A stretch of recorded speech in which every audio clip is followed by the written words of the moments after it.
my name is Mark and welcome to my channel. Join me all year round, week in, week out, come rain or shine, and together we'll be fishing for pleasure.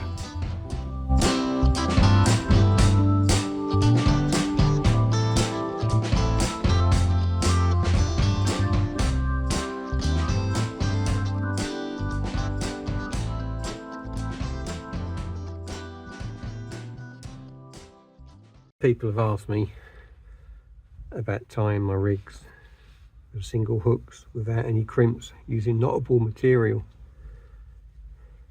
These are the two materials I'm using at the moment.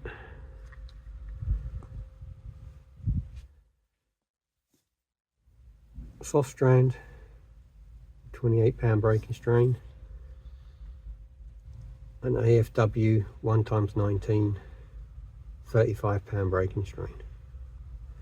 Then I go to knottable trace materials. They're really good. Hooks I'll be using today: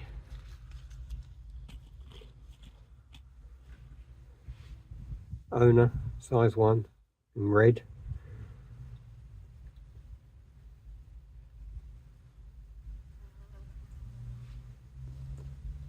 and a bigger hook, Fladen size 8, 08 they're calling. I don't understand the circle hook and C hook gradings still.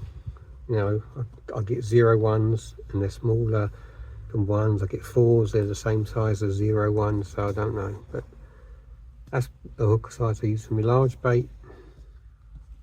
That's the hook size I use, and I've got smaller ones that I use for the smaller baits.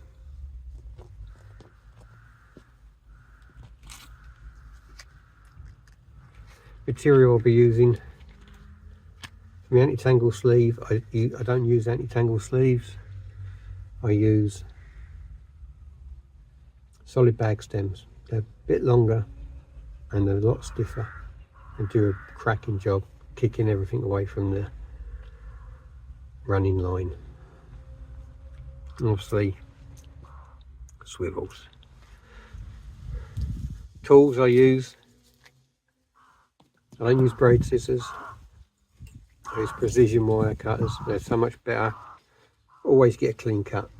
I find with braid scissors you get a bit of a burr, bit of a blunt edge on it, flattens a bit of the wire out, even frays. So sometimes you get a lot of catches on it. I prefer precision wire. Clip it clean, clip it straight, nice and tidy. And I have a crimping tool with me. I use it as a pulling tool and a pair of pliers to pull everything down tight. I'll show you as I go along. So we'll do the smaller one first. Soft strand.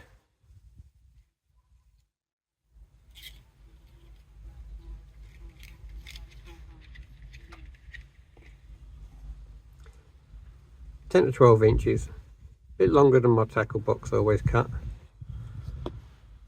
And you'll see what I mean by the precision wires. Look, nice clean cut.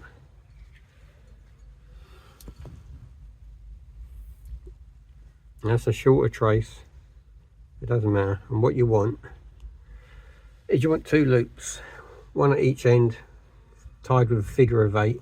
Now if you're using crimps, you would, in your trees and trace wire, you'd put your hook on,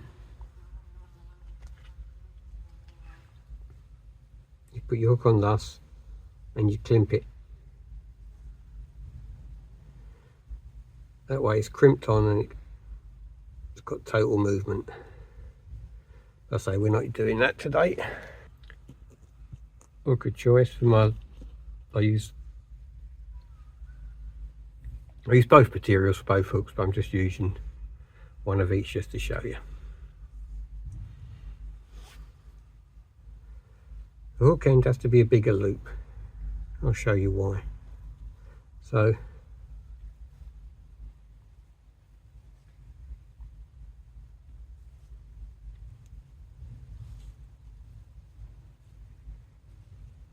quite simple. You want it as long as possible.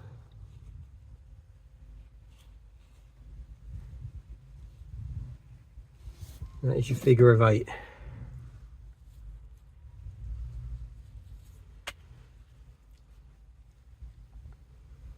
Take your tag end, put it down tight.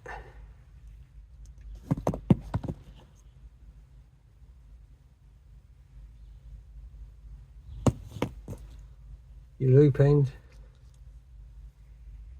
pull it down tight. There's no gaps, there's no weak link there.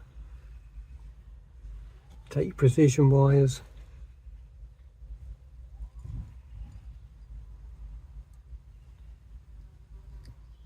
nice clean cut.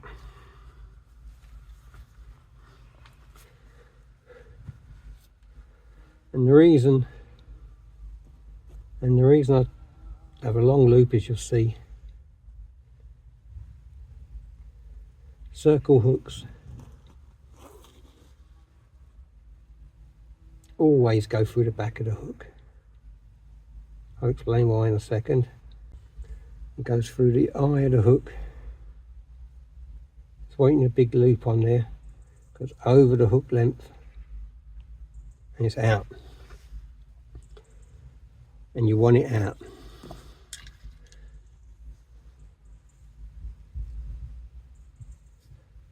Circle hooks you want open. So when they're in the fish's mouth, as you pull, as you wind down, they hook in. I'll just show you, if you had the opposite way,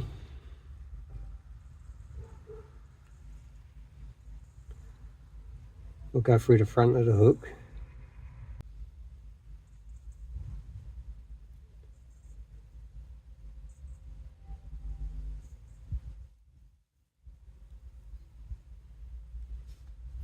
Now that hook is facing inward, you'd think that was very acute, but it doesn't work. It's a circle hook. You want it, when you wind down, you want it to tighten in. Now if it's like that and it's in a fish's mouth, you're turning out when you wind down. The hook's already in there and you're turning out while you're winding down. You don't want that. Now that has the added bonus. If for any reason that hook becomes blunt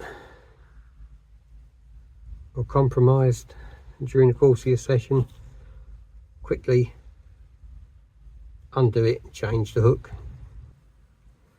That's your hook end.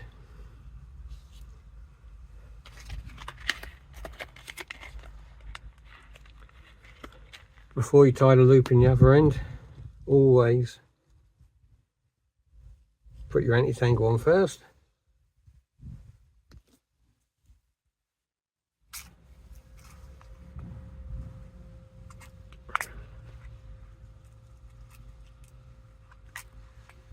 Get yourself a swivel out.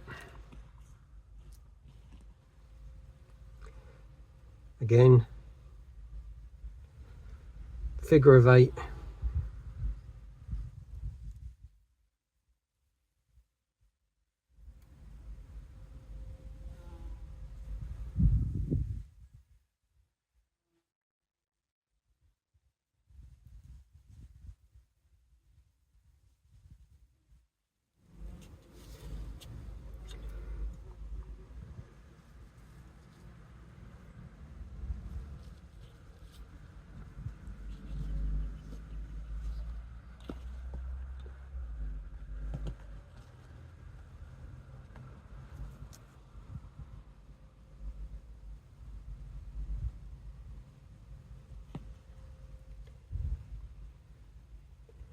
Pull it down hard.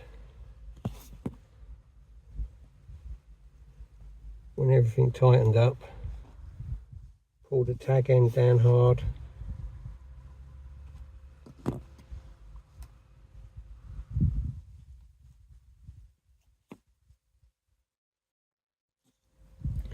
Clip it again with the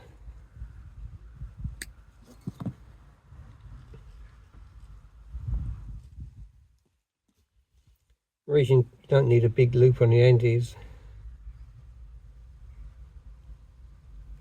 where I like to attach the swivels, is through the eye of the swivel, over the other eye of the swivel, back down. That way you can change the swivel, you can change it to a quick link adapter.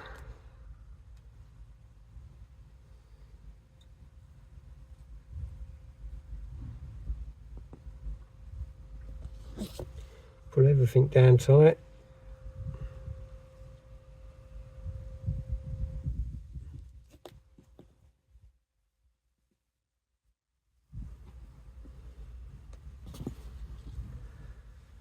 And see that?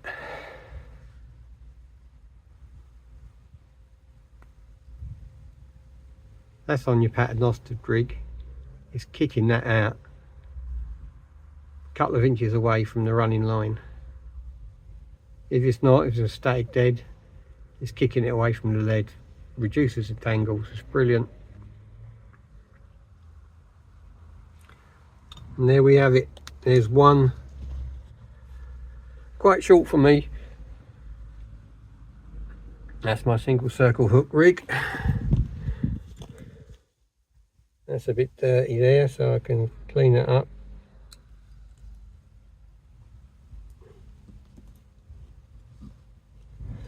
And we'll do you one more with the coated.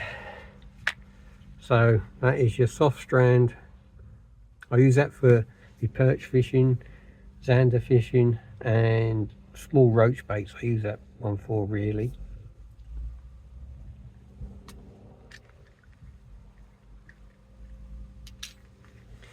For general piking, AFW, American fishing wire, 1x19. Again, a bit of a longer length on this one.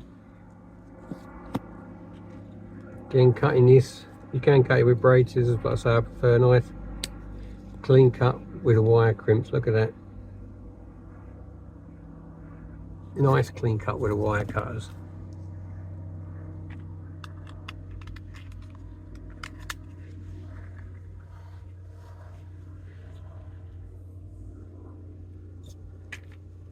And we're going to do exactly the same thing. So, big loop.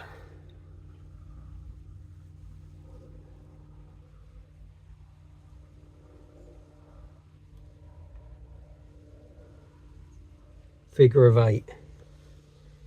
Put it down as far as you can, so you don't want to lose the tag end. You want a nice big loop.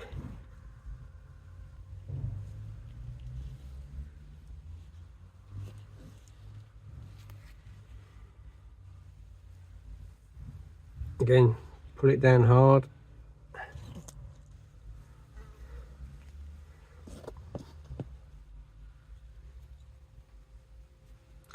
Get your tag end.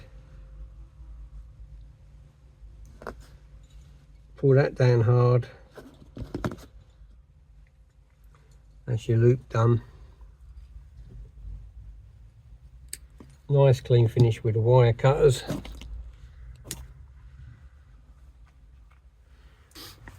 And you'll notice the difference. I've done this on purpose to show you. That's a straight shank, straight eye. That's an offset eye. Offset eye.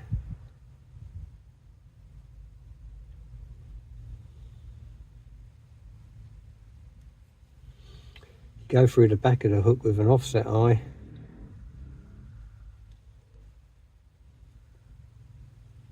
As we were discussing. Finished, it's all wrong, look at that.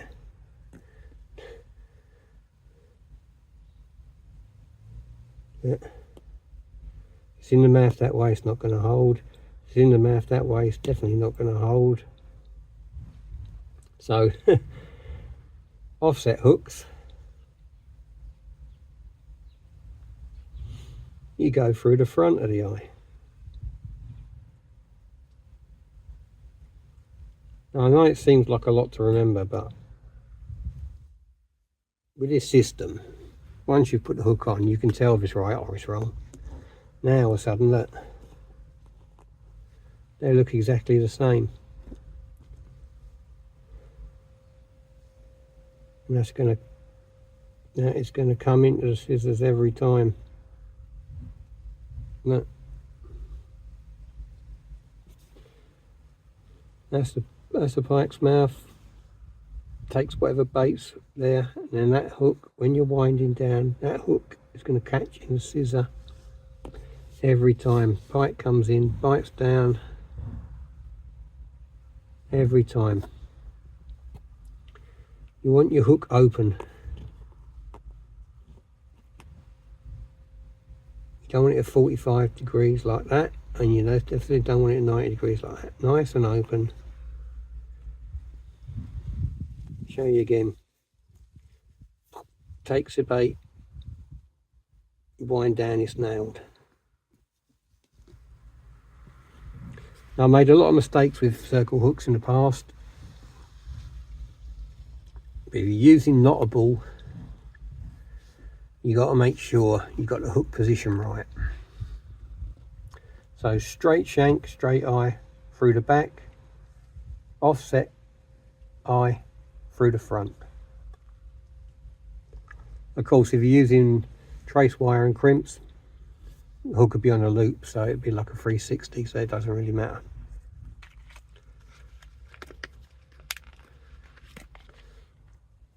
Once again,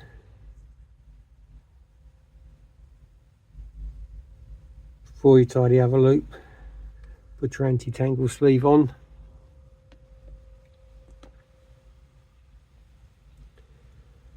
Smaller loop. Take off the tag end where your clips look nice and neat and tidy.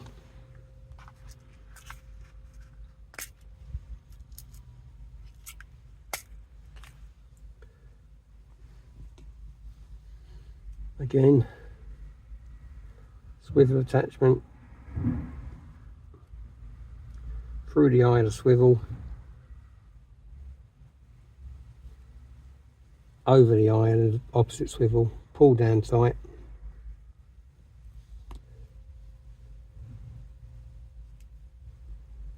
Get that swivel in there tight. Again, that kicks it away.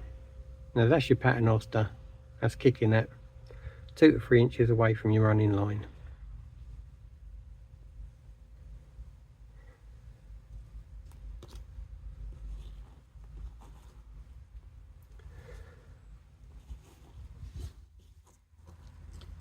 So there are your 2 hooks, 2 different types of hooks. Offset through the front, straight eye through the back. Nice and neat and tidy. And you're ready to fish. And you've got the added bonus of every component is interchangeable. So that hook gets blunt or you want a shorter trace, you can just change the hook, you can clip it off, tie a new loop, have a shorter trace. Well, that's my single circle hooks. Nice and easy, knottable material, no crimps, no twiddling, twisting, and if you do use wires, I say in crimps, exactly the same premise really. What you want on your hook length, you want to put your hook on a loop and then crimp it. But I don't use them now. Crimps let me down a few times, so now I use knottable material. It's very supple. That's the coated one. That is brilliant stuff. This soft tray stuff, I get through a lot more of that because it does tend to kink quite easily, this stuff. So after a session, I'll be changing that completely. I hope the people who asked found that interesting and helpful. So knottable material, I think it's the future. What material do you use? Let me know in the comments below and we'll compare notes.